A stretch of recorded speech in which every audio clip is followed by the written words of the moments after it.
Continue now with Donald Trump, who's in Akron, Ohio this evening. So your campaign has new leadership. Both Corey Lewandowski and Paul Manafort have left. How do you see the turnover? Do you think it matters to voters, or what's going on? Well, I wanted to keep Paul as a chairman, but, you know, it was just something I felt we should do because that was really one event, if you think of it. But I ultimately decided, he's a good guy, but I ultimately decided I want to run the campaign the way I want to run the campaign. And, you know, we just had a poll come out, the Los Angeles Times, that has us 2 points ahead. We're very close in Ohio. We're right about even in Florida. I think we're doing very well. And don't forget, she's spending a fortune of money. And when people find out that she wants 550% more Syrian refugees to come pouring into our country, you know, speaking about law enforcement from your previous section, she wants 550% more Syrian refugees to come pouring in. I think a lot of people are going to stop thinking about her. I think it's ridiculous. Frankly, with the email scandal, I don't even know how she's able to run. It's because people don't pay that close attention. But anyway, let's get back to your campaign staff. When you're president, if you win, you're going to have to put together a staff, all right, of people to advise you and help you run the nation. Now you've turned over two guys in less than 6 months.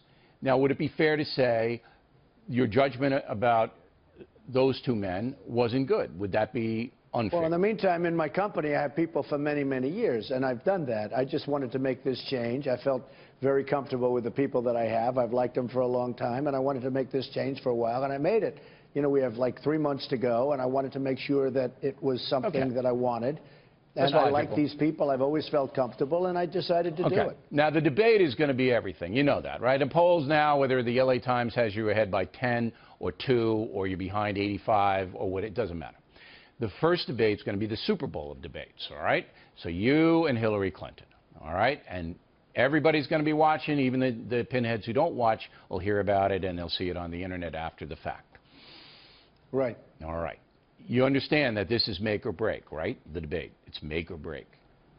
Well, I think it's going to be very important. I don't know if it's make or break, but I've done well in the debates. I had 17 people in the debates, and, you know, I'm the one that survived, and I've enjoyed the debating process. I never debated before professionally or as a politician because I was never a politician before. But we had 11 debates that I participated in, and according to everybody, I did very well. All right. Now, are you going to call her Crooked Hillary during the debate? I mean, are you going to do that, or are you going to keep it at a issue-based? Well, I'm not going to say what I'm going to be doing, but I'll be doing what I'll be doing, and she's going to do what she's going to do, and we'll see what happens. But you must be preparing, right? I'm sure you got people in your organization that are preparing. You're preparing now. You're going to have stacks of research, and there's got to be ways in which to go. I'm just trying to get the tone and what you're, and of course that could change in 30 days. But the tone right now is, are you going to be the guy you were in the Republican? You know, boom, take no prisoners, or are you going to be a little bit more measured? Well, I don't want to really say that. I'm not sure exactly which way I'm going to go, but I may be the way I was, and I may be a much different person. I can't tell you. All right. I don't think I'd tell you. You know what? If I knew, I don't think I'd tell you, frankly. But it'll be an interesting period of an hour and a half, I guess, it's scheduled for. And I can't probably wait. A pretty big audience, almost as big as the O'Reilly factor. Well, right? you should Not have me quite, moderate the debate. I mean, and then, I mean, it's okay with me. It's gloves off. I'll bet you'd be fair, too. Well, I would. As a fair moderator. I'll be absolutely fair to both of you, as I have been in this campaign so far. My job is to let the folks see you and Secretary Clinton as best I can put you in focus, not to push any agenda and not to do anything. And you know that. You get mad at me sometimes. But that's my job. Last question for you. They have said that this has been the worst 2 weeks of your campaign, all right? And now you have the new management, and now you're doing things a little bit differently. Do you feel that the last 2 weeks, beginning pretty much with the Muslim family, were the worst part of the campaign? I don't think so. I mean, they'd ask me a question, I give them an answer. Like, for instance, when I said that President Obama was the founder of ISIS and he's going to get the MVP award next week, and then they say, well, Mr. Trump knows he wasn't the founder of ISIS. You know, they take it and they dice it up and chop it up. Sure. And it's very unfair. No, I don't think so. I think I've done very well. I think, frankly, the media, and you know this because you cover it all the time, in the history of politics, there's never been a more hostile media than to Donald Trump.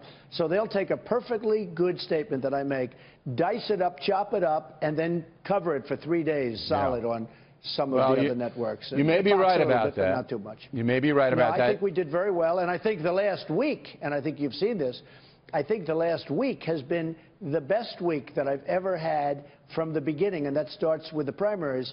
And most people have said that the last week, because you're doing the speeches now, and you're not calling anybody names. But always keep this in mind: the media did not like Chester Arthur very much. So I don't think it's at the level of you, but Chet got hammered a little bit. All right, Mr. Trump, as always, thank you for your time. We appreciate you being accessible, and we're hoping Hillary Clinton will come on the Factor as well.